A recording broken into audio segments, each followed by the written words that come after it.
అందరికీ నమస్కారం. ముఖ్యంగా ఈ స్టేజ్ మీద ఉన్నటువంటి గౌరవ ముఖ్యమంత్రి వర్యులు, ఆంధ్రప్రదేశ్ రాష్ట్ర ముఖ్యమంత్రి వర్యులు నారా చంద్రబాబు నాయుడు గారికి, అలాగే రాష్ట్ర deputy CM Pawan Kalyan sir గారికి, అలాగే HRD minister Nara Lokesh sir గారికి, అలాగే రాష్ట్ర హోంశాఖ మంత్రి వర్యులు వంగలపూడి అనిత మేడం గారికి, అలాగే ఇతర అధికారులకు, అలాగే ఈ సమావేశానికి వచ్చినటువంటి తల్లిదండ్రులకు, అలాగే నా తోటి ఆస్పిరెంట్స్ అందరికీ ధన్యవాదాలు. నా పేరు లగే బాబురావు. మా నాన్నగారి పేరు లగే బొంజుబాబు, మా అమ్మగారి పేరు లగే రత్నాలమ్మ. మాది అల్లూరు సీతారామరాజు జిల్లా పాడేరు నియోజకవర్గం జీకేవీధి మండలం దేవరపల్లి గ్రామ పంచాయతీ చెందిన మారుమూల ట్రైబల్ విలేజ్. నేను ఈ స్టేజ్ మీద ఎక్కి మాట్లాడుతున్నానంటే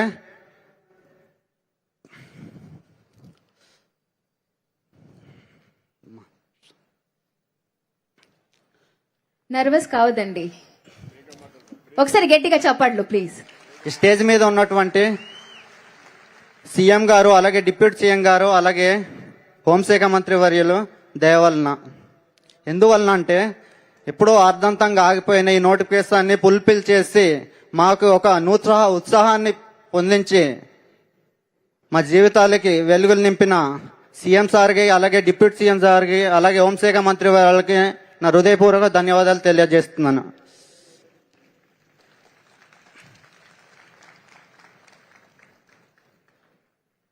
అలాగే నాలాంటి మారుమూల గ్రామాల నుంచి వచ్చి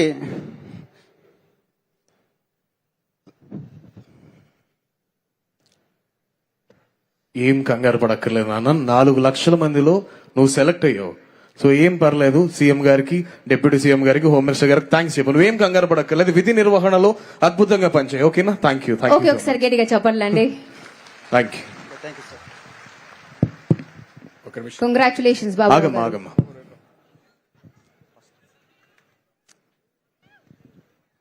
గట్టిగా చప్పట్లు కొట్టి అభినందించండి.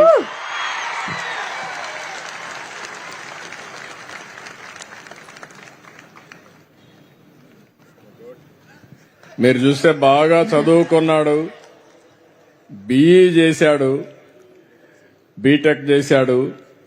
చేసిన తర్వాత అవుట్ సోర్సింగ్ పని కూడా మీరు చూశారు. అక్కడ కాఫీ, అదేనా కాఫీనే కదా, కాఫీ గింజలన్నీ కూడా ఎక్కడికక్కడ పనిచేసే పరిస్థితికి వచ్చాడు. పట్టుదల వదిలిపెట్టలేదు, ఉడుం పట్టుబట్టాడు. ఈరోజు నచ్చిన ఉద్యోగం పోలీస్ కానిస్టేబుల్ ఉద్యోగం వచ్చింది. ఇది ప్రారంభం మాత్రం, ఇక్కడి నుంచి శుభారంభమే. వదిలిపెట్టద్దు. నెక్స్ట్ ఏ ఎగ్జామ్ వచ్చినా నువ్వు రాయాలి, రాసి మళ్లీ నువ్వు పోలీసు ఉద్యోగం కానీ ఏ ఉద్యోగమైనా ఉన్నత స్థాయికి రావాలి. వస్తావా? నమ్మకమేనా? డెఫినెట్ గా చెప్పు అందరికి. నాకు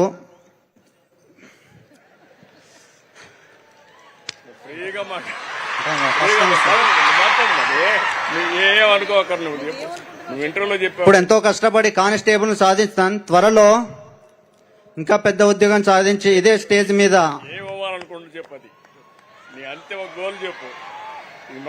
నాకు ఫ్యూచర్ లో ఎస్ఐ అవ్వాలని ఉంది. ఎస్ఐ కావచ్చు, డిఎస్పీ కావచ్చు, డిఎస్పీ కూడా కావచ్చు. అవును సార్, అదన్నీ తప్పక సాధిస్తానని నమ్మకం ఉంది.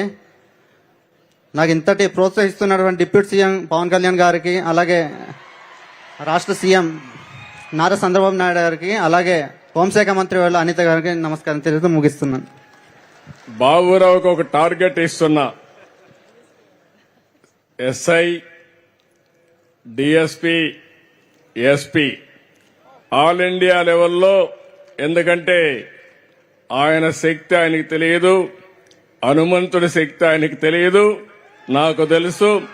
భవిష్యత్తుండే కుర్రాడు బాబురావు తప్పకుండా కష్టపడి ప్రయత్నం చేస్తే ఐపీఎస్ అయ్యి మళ్ళా ఇదే ఇక్కడ మన దగ్గర ఉద్యోగం చేసే పరిస్థితికి వస్తుంది. గట్టిగా చప్పట్లు కొట్టి ఆశీర్వదించండి. నేను ఎప్పుడు కూడా ఒక పని చేస్తూనే ఉన్నత స్థాయికి ఎదగాలని నా కోరిక. ఒక గిరిజన అబ్బాయి మారుమూల గ్రామం నుంచి వచ్చాడు. మీరు అక్కడ చూస్తే పోలీస్ ఎట్లుండాలో అక్కడ చూసిపించాడు. ఇక్కడికి వచ్చినప్పుడు కొంచెం షై అయ్యాడు మమ్మల్ని చూసి కొంచెం. కానీ రేపు రాబోయే రోజుల్లో మాత్రం నిజమైన పోలీసుగా ప్రజలకు రక్షణగా ఉంటాడు. మనందరికీ పేరు తెస్తాడు. మరొక్కసారి ఆశీర్వదించండి. తొందరలో ఉన్నత పదవి రావాలని కూడా మనస్ఫూర్తిగా అభినందనలు. Good luck. ఏమా నేను మనస్ఫూర్తిగా అభినందిస్తున్నా. ఉద్యోగం వచ్చినా ప్రజల్ని మర్చిపోలా. మా ఊర్లో రోడ్డు సమస్య ఉంది సార్, అది పరిష్కారం చేయమని అడిగాడు. అది నిజమైన వ్యక్తిత్వం, మంచి మనసు. పక్కనే మా డిప్యూటీ సీఎం గారు ఉన్నారు.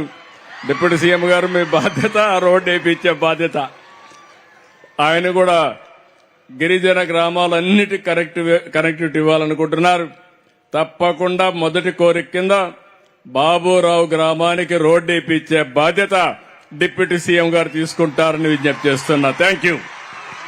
మిత్రుడు పవన్ కళ్యాణ్ గారికి ఒక చిన్న మాట చెప్పాం. బాబురావు ఒక చిన్న కోరిక కోరాడు. ఆ కోరిక మా ఊరికి ఆయనకు ఉద్యోగం వచ్చిన సంతోషం ఉంది గాని ఊరి సమస్య మిగిలిపోయిందని, అవకాశం దొరకతానే నాకు ఒక మాట నా చెవులో వేశాడు. నేను పవన్ కళ్యాణ్ గారికి చెప్పాను, ఎలుగురాతి బండ వాళ్ళ ఊరి పేరు, తెమ్ముల బండ నుంచి ఎలుగురాతి బండ వరకు రోడ్డు కావాలని అడిగితే మా ఊరికి రోడ్డు కావాలని అడిగాడు. అడిగిన వెంటనే పవన్ కళ్యాణ్ గారికి చెప్పాను. ఇక్కడే ఉన్నాడు. ఎంత కమిట్మెంట్ తో పనిచేస్తున్నారో ఇది ఒక ఉదాహరణ మాత్రం. ఇమ్మీడియట్ గా 3,90,00,000 అవుతుంది. తెప్పించాడు. ఈ రోజే ఇంటికి పోతానే శాంక్షన్ కూడా చేసి పని కూడా ఇమ్మీడియట్ గా ప్రారంభిస్తారు.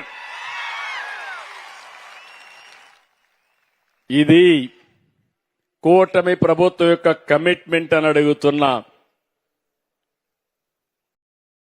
ఇలాంటి ప్రభుత్వం ఉంటే మా మీద విమర్శలు చేయడానికి కూడా చాలా మంది వస్తానే ఉంటారు. నేను ఒకటే మిమ్మల్ని అందరినీ కోరుతున్నా, విమర్శల కోసం చేస్తే దానివల్ల ఫలితాలు రావు. చిత్తశుద్ధుండి పనిచేసినప్పుడు మీరు కూడా గుర్తుపెట్టుకోవాల్సింది, ఏ ప్రభుత్వం వల్ల మీ జీవితాలకు మంచి జరుగుతుందో, మీ జీవన ప్రమాణాలు పెరుగుతాయో మీరందరూ కూడా గుర్తుపెట్టుకోవాల్సిన అవసరం ఉందని చెప్పి కూడా నేను మీకు తెలియజేస్తున్నా.